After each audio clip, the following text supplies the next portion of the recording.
Esquece meu primeiro nome, me chame de Mota.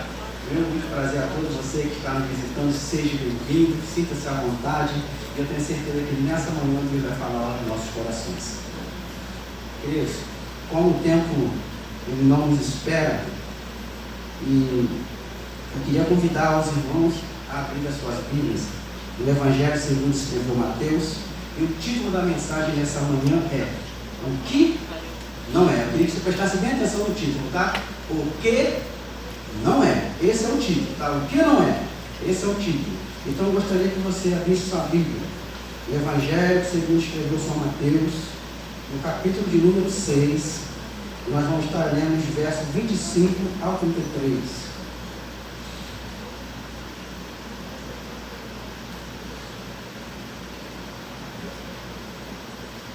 Amém? Os que acharam, irmãos, digam, Deus é bom. Mas os que não acharam, diga, estou procurando. Eu sei que você pensou outra coisa, né? Diz assim no verso 25 diante: Por isso vos digo, não andeis cuidadosos quanto à vossa vida, pelo que haveis de comer, ou pelo que haveis de beber, nem quanto ao vosso corpo, pelo que haveis de vestir. Não é a vida maior do que o mantimento, e o corpo mais que a vestimento? Olhai para as aves do céu, que não semeiam, nem cegam, nem ajuntem celeiros, e o vosso Pai Celestial as alimenta. Não tendes vós muito mais valor do que elas? E qual de vós poderá, com todo o seu cuidado, acrescentar um povo da sua estatura? E quanto ao vestuário, por que andeis solícitos? Olhai para os lírios do campo, como eles crescem, não trabalham nem fiam. E eu vos digo que nem mesmo Salomão, em toda a sua glória, se vestiu como eles. Pois, se Deus assim veste a erva do campo, que hoje existe e amanhã é lançada no forno, não vos vestiria muito mais a vós, homens de pequena fé? Não andeis, pois, inquietos, dizendo, que comeremos, ou que beberemos, ou com que nos vestiremos? Porque todas essas coisas gentios procuram. É certo, o vosso Pai Celestial bem sabe que necessitais de todas essas coisas. Mas buscai primeiro o reino de Deus e a sua justiça, e todas essas coisas vos serão acrescentadas. Querido, talvez quando eu os convidei para abrir a Bíblia e se disse qual seria o capítulo e o versículo, talvez quando eu comecei a ler, você já pode ter pensado assim: bom, eu já ouvi tanto isso, já ouvi tanto isso, que eu não sei o que ele pode me dizer aqui que eu não saiba. O que será de novo que ele pode me dizer, que eu ainda não tenho ouvido nesses versos que foram lidos aqui? Então eu quero dizer uma coisa para você nessa manhã. Entenda que o nosso Deus não é um Deus de repetição, mas um Deus de novidade. A sua palavra se renova a cada manhã. Eu tenho certeza que nessa manhã Deus vai falar com você algo diferente que você ainda não ouviu nessa mesma passagem. Queridos, eu não posso me alongar muito por causa do tempo. Então eu vou ser o mais sucinto possível e o mais objetivo possível. Nós sabemos que nesse verso Jesus vem dando instruções para o seu discípulo e começa lá no capítulo número 5, quando começa o sermão da montanha. E quando Jesus chega aqui e que nós lemos esse verso, a primeira coisa que a gente imagina é que Jesus está fazendo o quê? Jesus está trazendo um conforto, um consolo ao coração do seu discípulo, dizendo para ele não se preocuparem com as coisas desse mundo. Mas, quando nós analisamos esses versos, nós entendemos, na verdade, que Jesus não está fazendo isso. Jesus, na verdade, não está trazendo um conforto ou um consolo para o seu discípulo. Quando a gente analisa esse verso cuidadosamente, a gente percebe que, na verdade, Jesus está trazendo uma dura repreensão. Uma dura repreensão. Se você parar para analisar os versos, você vai entender porque Jesus compara os discípulos aos gentios. Jesus está dizendo, por que vocês estão com os gentios? Porque são eles que buscam todas essas coisas. Eu sei que não há necessidade de eu explicar para você qual é a diferença do gentio para o judeu, quem são os gentios hoje, que você sabe tudo isso. Então eu não vou me ater a isso. Mas Jesus está dizendo, por que vocês andam preocupados com o mundo? Quem anda preocupado com o mundo são essas pessoas que não conhecem e nem buscam o reino de Deus. E por que eu estou dizendo que não é a preocupação de Jesus no último verso, no verso 33, quando ele diz que buscar o reino do Senhor e a sua justiça e as outras coisas serão acrescentadas. Jesus não está falando de coisas material, como beber, como comer, como vestir. Jesus não está dizendo que se eu buscar o reino de Deus e a sua justiça, Ele vai me fornecer essas coisas. Por que não é isso que Ele está dizendo? Porque essas coisas são coisas do cotidiano. Essas coisas é dada a todos nós, todos os dias. Por exemplo, os gentios, eles comiam, bebiam, se vestiam e não se preocupavam em buscar o reino de Deus. E eles tinham isso porque isso faz parte da graça comum de Deus. É a graça comum de Deus que faz isso, que nos dá todos os dias o nosso cotidiano. Então, o que Jesus está falando? O que Jesus está dizendo para eles? O que Jesus está dizendo que eles deviam buscar o reino de Deus e a sua justiça? O que seria acrescentado se eu fizesse isso? Querido, eu quero começar de trás para frente, falar sobre esse versículo 33. Aqui no verso 33, ele diz assim: essas coisas vos serão acrescentadas. Entenda bem, Jesus está dizendo que se eu buscar o seu reino e a sua justiça, que essas coisas seriam acrescentadas. E eu fico pensando, Senhor, que coisas seriam essas? O que seria acrescentado na minha vida se eu buscasse o seu reino e a sua justiça? Nós só precisamos entender duas coisas. Porque se o Senhor Jesus está dizendo que vai acrescentar, é porque algo está faltando. Agora, tem outro problema. Se Jesus está dizendo que vai acrescentar, e muitas vezes ele não tem acrescentado, é porque tem que ser removido alguma coisa na minha vida. Muitas vezes, para o Senhor Jesus acrescentar alguma coisa em minha vida, é preciso que algo seja retirado. Se eu fizesse uma pergunta aqui nessa manhã, e perguntasse para você, o que é o reino de Deus? Qual é a sua definição de reino de Deus? Eu tenho certeza que eu ia ouvir aqui explicações bíblicas, cristocênicas e teológicas, das mais maravilhosas possíveis. Mas nessa manhã, não é essa a pergunta que eu quero fazer. E talvez você esteja intrigado, mas irmão, se não é essas coisas, o que te dá tanta certeza que não é isso que Jesus está dizendo que quer acrescentar para o discípulo? Por quê, querido? Porque Jesus também disse para eles, homem de pequena fé. E na Bíblia nós vemos Jesus com essa expressão algumas vezes com seus discípulos. Mostrando então, claro para nós, que o acréscimo de Jesus é no âmbito espiritual, não no âmbito material. Se é uma coisa que os discípulos necessitavam ser acrescentado na vida deles naquele momento, seria fé. Mas se é fé, também necessitaria de quê? De confiança. Talvez seja a confiança que o Senhor Jesus queira acrescentar na vida de cada um de nós. Seja mais fé na vida de cada um de nós. Mas, querido, a pergunta que eu quero fazer para você ainda nessa manhã, eu não sei o que o Senhor Jesus tem que retirar, tem que remover da minha vida e da sua vida para que Ele possa acrescentar algo. Eu não sei o que Ele tem que fazer. Mas eu quero dizer uma coisa para você nessa manhã. Entenda bem, a minha pergunta é, não é o que é o reino de Deus, mas a pergunta é, o que não é o reino de Deus? Por isso o título da mensagem, o que não é? A pergunta é, o que não é o reino de Deus? E para responder essa pergunta, eu quero convidar vocês a abrir as suas Bíblias no livro de Ezequiel, no capítulo 16, no versículo 49, e nós vamos ver a maior expressão do que não é o reino de Deus. Ezequiel 49, 16, versículo 49.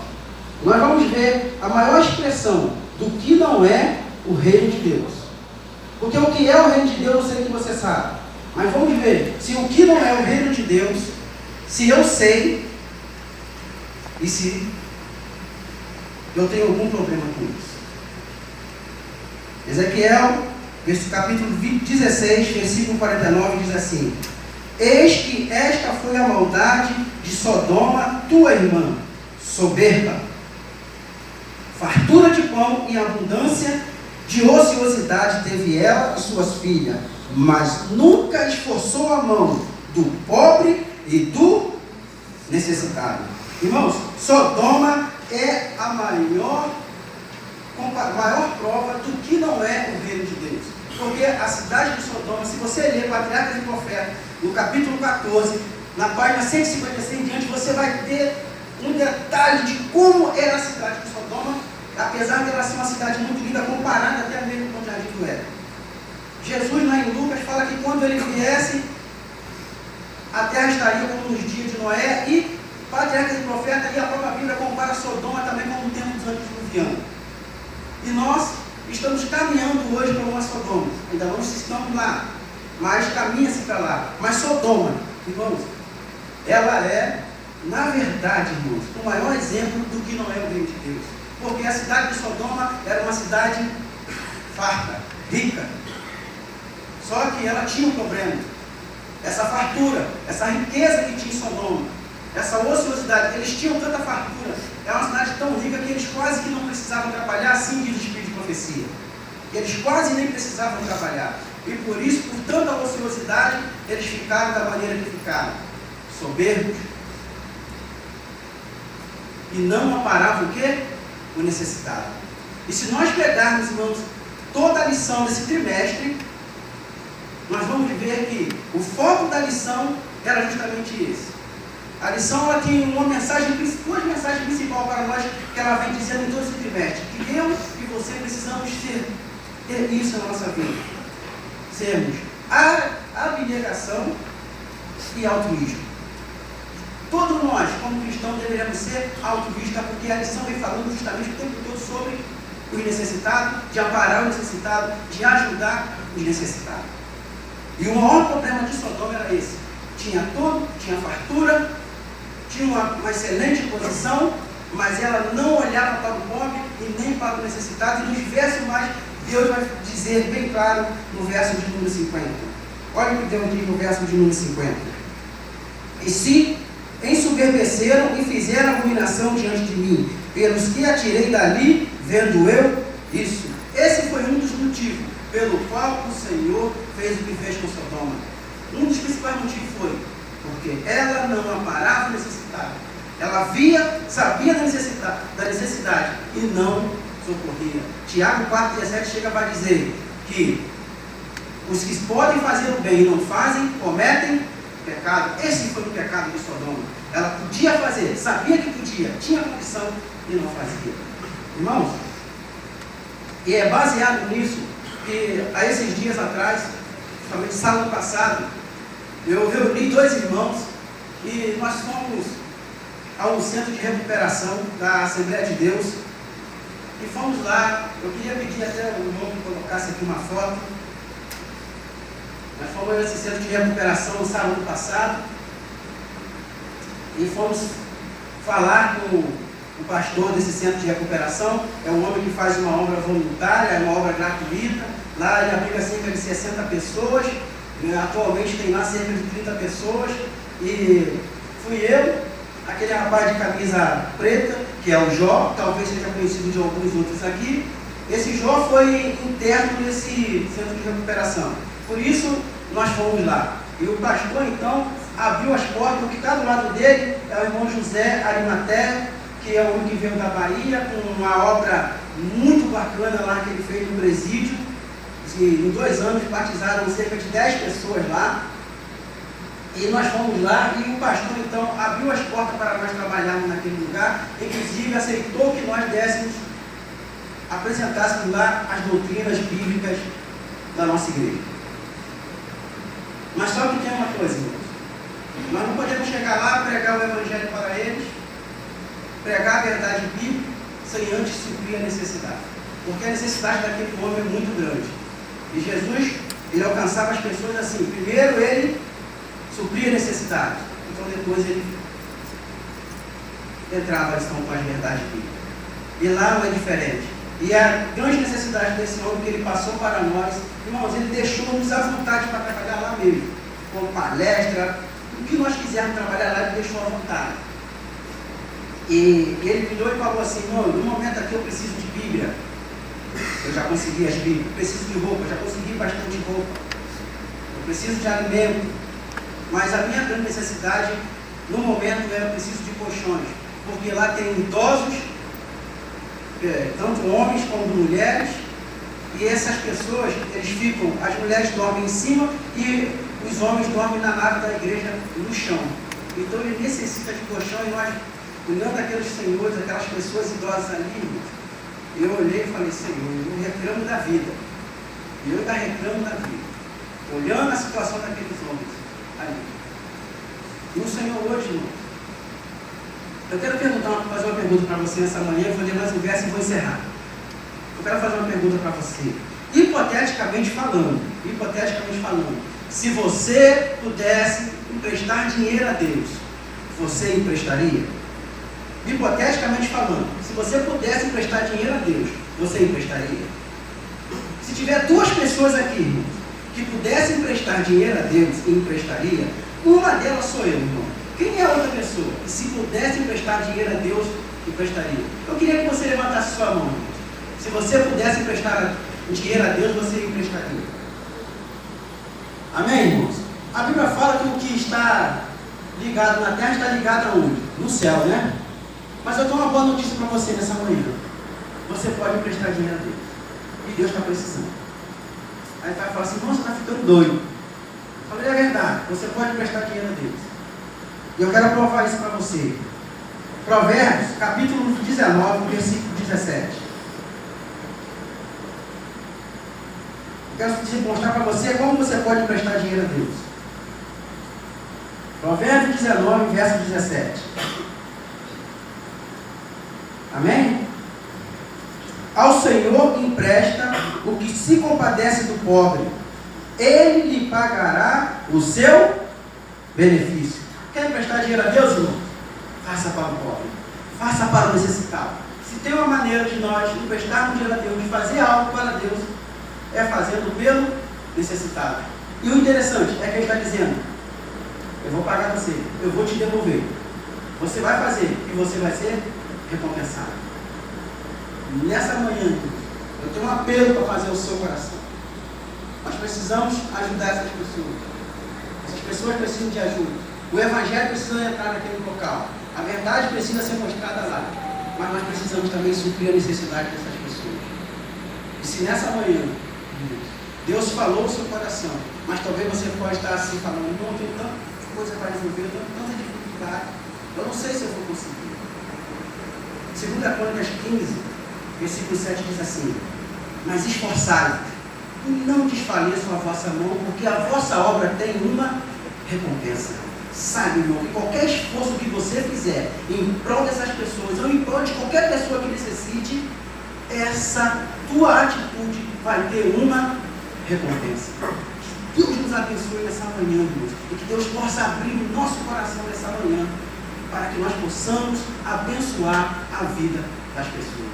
E se Deus tocar no seu coração, e você estiver na sua casa, irmão, eu tenho um colchão velho na casa. Olha, irmão, eu tenho uma roupa velha aqui na minha casa, uma coisa, mas irmão, não é roupa velha, não.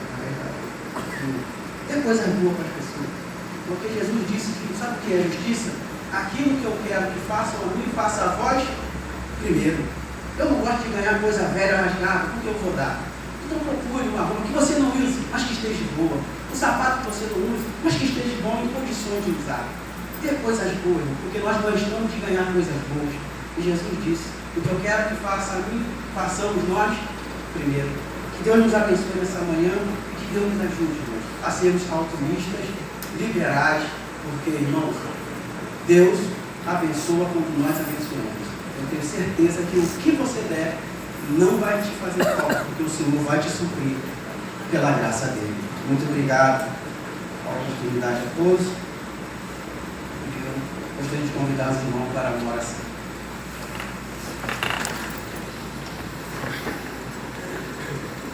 Grandioso Deus, graça te damos, ó Pai, por esse privilégio que o Senhor nos concedeu nessa manhã, ó Deus, de fazermos uma escolha. Pai, todos que estão aqui nessa manhã fizeram uma escolha, mas não foi a escolha de vir aqui, não, Senhor. Nós não fizemos a escolha de vir aqui, porque, Senhor, vir à tua casa, escutar a tua palavra, não é uma escolha, é o certo, e certo não se escolhe. A escolha que foi feita aqui nessa manhã, o teu Santo Espírito convenceu a cada um de nós, foi de não ficarmos em casa, foi de não irmos para qualquer outro lugar, mas foi para estarmos aqui, para ouvirmos a tua palavra, a te adorar e engrandecer o teu santo nome. E por isso nós te agradecemos, ó Pai. Te pedimos nessa manhã que o Senhor derrame o teu Santo Espírito sobre as nossas vidas, Senhor. A sua vinda está bem próxima, Senhor. E nós precisamos, ó Deus queridos, abrir o nosso coração, ó Pai querido, e alcançar, Senhor, através das boas ações, através das boas obras, esses corações que estão aí fora, Pai. Aqueles que ainda não conhecem o Teu reino. Por favor, Pai, que o Senhor abençoe cada um, Deus. Que esse dia seja um dia de bênção em nossas vidas e que em tudo possamos exaltar e glorificar o Teu santo nome. Em nome de Jesus. Amém.